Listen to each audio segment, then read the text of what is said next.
Welcome to Living 757. I'm back. You're back. Thank you so much for coming back, Ashley. And as you can see, Quincy had a week off, but we have the beautiful friend Patrick with us. Beautiful, cute, beautiful. Yes, thank you, Patrick. Thank you for being with us today. Thank you all so much for joining. Let me join you, lovely ladies. Thank you so much. Yes. It's always a pleasure being here. I'm looking forward to the show. Well, we're excited to have you. Yes, we are so happy to have you with us.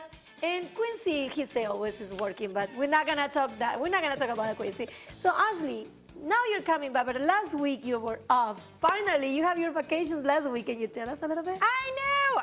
I mean, I went to the Outer Banks. Okay. I was with my whole family. Nice. Like aunts, uncles, cousins, like 3 generations. Oh, wow. There were a ton of kids. Oh, These look at are that. my cousin, my cousin Lindsay's right behind me, and my cousin Matt and Joey's wives are behind me.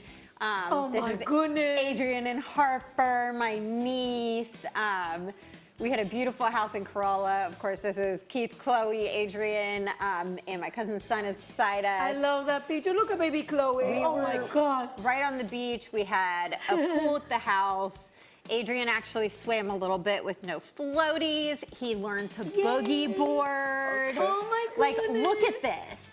And I don't think I was ever that good at boogie boarding, and this was like his first day trying it ever. Of course, I was panicking when he wiped out, but it was a good day. He is a big boy. Oh my Oh, God, look at baby baby Coco. Chloe. Look at her.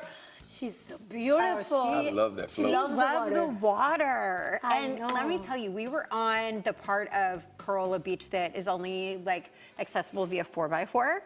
And it's also the part that the wild horses run on. And people told us, like, you can go for a whole week and never see the horses. Let me tell you, we had 5 horses that were pretty much in our yard all week. Did you 4 ride adults, one? 1 But baby. look at that beautiful picture. It's like a, Did you ride one? Did we ride them? No, the you wild can't, horses? Patrick. You cannot even get Okay, it so close maybe I to watched them. too much TV. They're wild horses. They're You see those people who win the award for doing the dumbest things? TV? Kidding. okay. Watch TV. Next time, if you go there, please do not go to Stay away from the horse. Stay away from the horses. Just look at them. But Yes. what a beautiful week. I'm so happy for you. You well deserved. The beach was beautiful, and do you want to know my favorite part? I know. What was Sharks. Sharks. Do you see one? So my cousin's son Nico was fishing, and he caught 5 different sharks. This was a spiny dogfish, so this was a tiny baby shark. The next 2 were both sand tigers, Oh, 7 and no. 8 feet. And then there was a baby blacktip, and then there was a big blacktip that he caught. And I gotta tell y'all, this one was at night, but the most shocking part was when he caught the first sand tiger. And he was pulling them out. Look how many people lined up on the beach. Oh, and my. all of these people I hear collectively saying to each other, well, I'm not getting back in the water now. I would have been one of those people. Okay, what do you do with those sharks? Yeah. I mean, the thing is that the ocean is their home. So I thought it was just kind of common sense that there are always sharks in the ocean. It's one thing to know that that's their home. It's another thing to see them leave their home. Yes, exactly. And join you on. Okay, you can rest assured. How many times have you been in the ocean in your life? Plenty.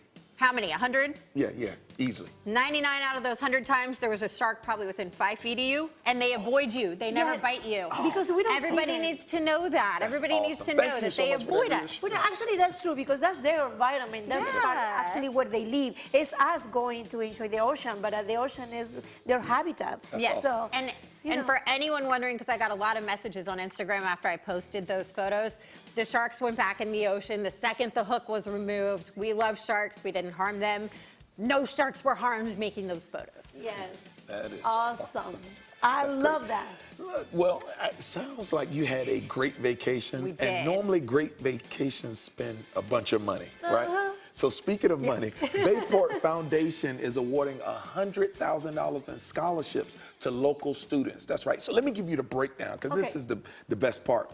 8 working adults, 11 college students, and 19 high school seniors. But just to add, I want to let you know, it is for trade school and vocational school as well. So anybody forwarding or advancing their career, it's just not for college. It is for working parties too. That's so cool. And I love love that they're not just limiting it to colleges and universities. Yeah. It's really cool that they're extending that to, trade schools, because a lot of people, college just isn't for That's right. Yes, it is very expensive. That is true. You know? Thank you to Bayport and for always helping here the people in Hampton Road. Now, another thing that is super cool is Swim Week in the ocean front. You guys know there is a lot of events going on this summer at the ocean front. And finally, we have Swim Week. This is going to be Friday, Saturday, and Sunday, the 12, 13, and 14, all day long. And also, they're going to close on Sunday with an after party. What a great day. But you can go and find all the information on Virginia Swim Week. And there's a lot going on that weekend. So, guys, you cannot miss this great event. So networking, fashion shows, food, music, artists, everything is gonna be there. There's even an after party that Patricia's really after party. I asked her to to come with me, girl. We're going. She really wants you to go. That's my bedtime. She's like, what? 10 p.m.? No, that's my. I'm already in bed. It's definitely past my bedtime, but you know, Swim Week is definitely going to be epic. And you guys, we have a virtual guest joining us now who just made history by swimming 24 miles from Annapolis to the inner harbor of Baltimore. That is amazing. Can you guys even fathom trying to do that? How can I even swim, girl? How can I even swim? All right, well, I'm exhausted just to hear that. Let's bring her in because we can't speak to something we haven't done, but she can. Katie Pumphrey, thank you so much for joining us. Hey, girl, congratulations. Hey there. Welcome. Thank you so much for being here. Now, have you been Hi. hearing what we've been talking about this whole time?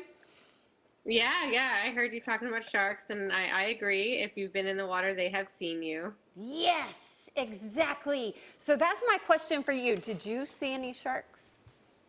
I did not. I definitely thought about them a lot, as I always do, no matter what body of water I'm in. But I'm sure they saw me. Definitely out in the bay. I started my swim at 3:19 in the morning. So, oh wow, it was very dark, and I bet they saw me swimming by. So I was think about they're, to you know, say, and that's like the time they tell you not to swim. wait a minute, 3:19. You rebel, you. You are a ultra marathon swimmer. So can you tell us the difference between an ultra marathon swimmer and just a regular marathon swimmer? Yeah, so a marathon swim is really defined as anything like a 10K, or more. So a 10K in the water is kind of like for a really strong swimmer, you know, you're looking at like a 2-hour swim or so. So kind of comparable to like a really fast marathon runner, right? Around the 2-hour, 2.5-hour mark. So 10K marathon swim, that's what's in the Olympics. Wow. That distance is there. So for me, my swims are much longer. So, you know, a 10K is you know, it's just over 6 miles.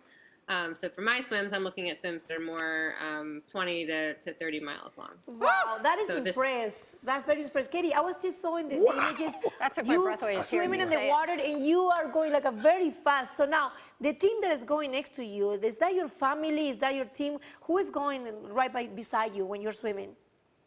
Yeah, I had a great crew, and I'm lucky to have a great crew for all my swims. But this one, we were able to have a bigger crew since it was at home, which was awesome. So in my crew is my husband, Joe. He's always my crew chief, big supporter, and he's always keeping me going, keeping me Look at that. smiling. Yeah, he's often dancing. And also in my crew, my 2 brothers, Chris and Sean, as well as my 20-year-old niece, Naev, was crewing for me. And then we had a bunch of family and friends on the boat, and the boats were provided by Freedom Boat Club, which was awesome. And we had some reporters on board from the Baltimore Banner as well. And what made you decide to be a Baltimore swimmer? Like a Baltimore So I've lived here for 20 years, and I've been thinking a lot about a swim at home. And when Waterfront Partnership announced their harbor splash, and really the milestone of a swimmable harbor, that I started really brainstorming what this swim could be. And my husband and I, months ago, we're really looking at maps and figuring out what this swim could be. So I'm really, really glad it was starting at the Bay Bridge, starting at Sandy Point State Park, really where my swimming history started in open water, and swimming towards Baltimore, towards home was awesome. That is amazing. It is. And one of the places that you swam was directly where the Key Bridge was. How did that feel? Yeah. That was pretty wild and moving. I knew it would be, swimming through that area through the keep. Like I for a while, for years, I really have been dreaming about this kind of a swim, and definitely thought a lot about swimming under the Key Bridge. So it was certainly not what I expected or what I hoped it would be.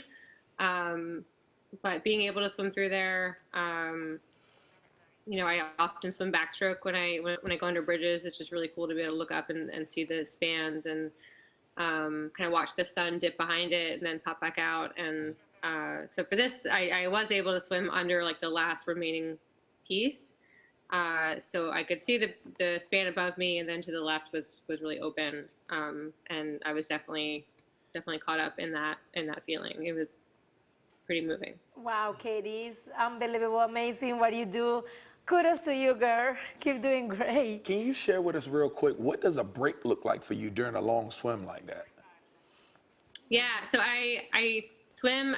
It's a continuous swim. So to count in the rules, and I swim under Marathon Swimmers Federation rules. So you're not allowed to touch anything or be touched by anyone. So you can't hang on the boat or on another person.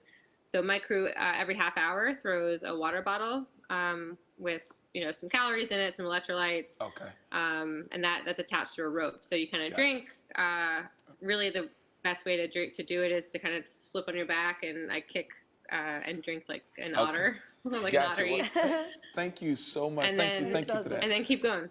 I appreciate it. Thank you so much for joining us, and we wish you nothing but success on any future events that you have coming up. Yes. We have a great show planned for you all today. Katie. Let's cozy up on the beach with a blanket for a movie. And nothing's gonna stop us now. See who Q got to talk to. And right after Flex Your Fit families here in the Living 757 today, we're coming up next. It's time to bounce. Right after the break.